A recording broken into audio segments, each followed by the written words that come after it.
दुर्गावती और हमारी गंगा माई ने एक वक्त एक ऐसा वादा दिया था जिसको निभाने के लिए वो अब तक पूरी जी जान लगा रही है। भले ही सिद्धू समझ नहीं पा रहा हो अपनी माँ का प्यार स्नेहा के लिए, और भले ही स्नेहा ये ना समझ पा रही हो कि उसकी माँ के लिए दुर्गावती की दोस्ती कितनी ज्यादा जरूरी है, बावजूद इसके अब यहाँ पर दोनों अपनी अपनी दोस्ती के लिए आगे आएंगे। क्या कुछ खास हो रहा है high TRP rated serial Ganga Mai की बेटियों के लेटेस्ट ट्रैक में, चलिए बताते हैं।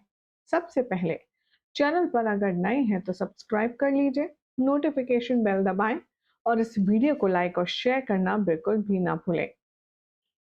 टीवी सीरियल गंगा माई की बेटियां अब आप देखेंगे कि बहुत ही दिलचस्प ट्रैक को लेकर के आने वाला है, जिसमें हर कोई जहां एक तरफ थू थू कर रहा है देवी हुकुम की, माफ कीजिएगा, ठकुराइन की, तो हर कोई यही कहता हुआ नजर आ रहा है कि जिस तरीके से ये कहा गया है कि गंगा माई के ढाबे को जलाने के पीछे सिर्फ और सिर्फ दुर्गावती का हाथ है, तो ये बात उसकी फैमिली मानने को तैयार नहीं है।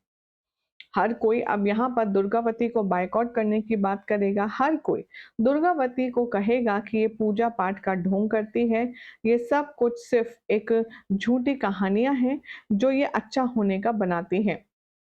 इसीलिए मुझे तो ये समझ नहीं आता कि इन्हें अगर इतनी ज्यादा जेलेसी थी, दुर्गावती को अगर इतनी ज़्यादा जेलसी थी हमारी गंगा माई से, तो इन्होंने अच्छे होने का ढोंग क्यों किया?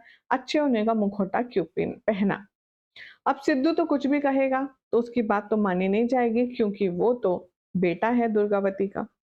लेकिन शो के आने वाले एपिसोड में अब एक ऐसी अनएक्सपेक्टेड चीज होगी जिसे देख कर के हम सबको अच्छा तो लगेगा, लेकिन सभी लोग ये बात क्लियर कर देंगे कि जो भी कुछ हो रहा है वो डेफिनेटली दुर्गावती ने नहीं किया।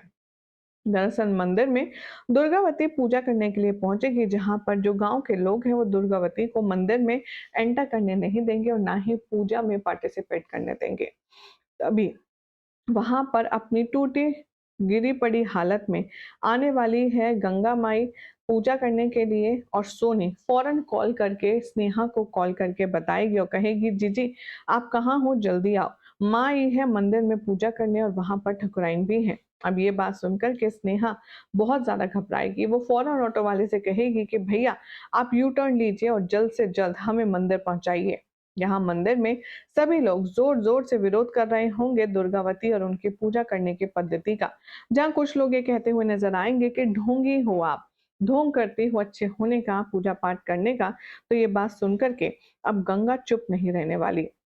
गंगा उठेगी और सब लोगों से कहेगी कि देखिए, अगर कोई भी हमसे ये बात कहे कि दुर्गावती जी ने हमको यहाँ हमारे ढाबे को नुकसान पहुंचाने की कोशिश की है, तो ये हम हरगिज नहीं मान सकते। ऐसा तो हो ही नहीं सकता, सपने में भी नहीं हो सकता, क्योंकि दुर्गावती जी हमारी इतनी अच्छी दोस्त हैं कि ऐसा वो सपने में भी नहीं सोच सकती। और अगर कोई भी छानबीन में ये निकला कि दुर्गावती जी का हमारे ढाबे को जलाने में सीधा सीधा हाथ है, तो हम भगवान की पूजा करना छोड़ देंगे। हम जानते हैं कि हमारी दोस्त ठकुराइन जी हमारे साथ कभी भी ऐसा नहीं कर सकती। जरूर ये किया किसी और ने है और नाम इन पर डाला जा रहा है। मैं पूरे यकीन के साथ कह सकती हूँ कि दुर्गावती जी ने और ठकुराइन ने मेरे साथ और मेरे ढाबे के साथ कभी भी कोई गलत इंटेंशन नहीं रखी। अगर हमारा विश्वास गलत है तो हम अभी के अभी पूजा छोड़ देंगे। अब भाई ये इन दोनों का विश्वास देखकर सिद्धू इमोशनल हो जाता है। वो मुस्कुराते हुए सोचता और कहता है कि वाकई में सिद्धू और स्नेहा के प्यार से भी परे है ठकुराइन और गंगा की दोस्ती। अब ऐसे में देखना होगा काफी इंटरेस्टिंग कि स्नेहा जब मंदिर में आएगी तो अपनी माँ को क्या कहेगी। क्या वो गुस्सा करेगी कि जिस तरीके से यहाँ पर गंगा ने उसे माफ कर दिया है, ये नहीं होना चाहिए था। ये सब कुछ देखना होगा काफी इंटरेस्टिंग। और आकर वाकई में ठकुराइन ने नहीं किया है, तो आखिर कौन है असली गुनहगार, ये सब कुछ देखना होगा। बहुत ही ज्यादा दिलचस्प। फिलहाल तो जानकारी पसंद आई तो लाइक शेयर करें, चैनल सब्सक्राइब कीजिए, नोटिफिकेशन बेल दबाएं और ऐसी अमेजिंग अपडेट के लिए आप सब देखते रहिए सीरियल स्यापा, क्योंकि यहाँ मिलती है आप सभी को आप ही के फेवरेट शो की शानदार अपडेट।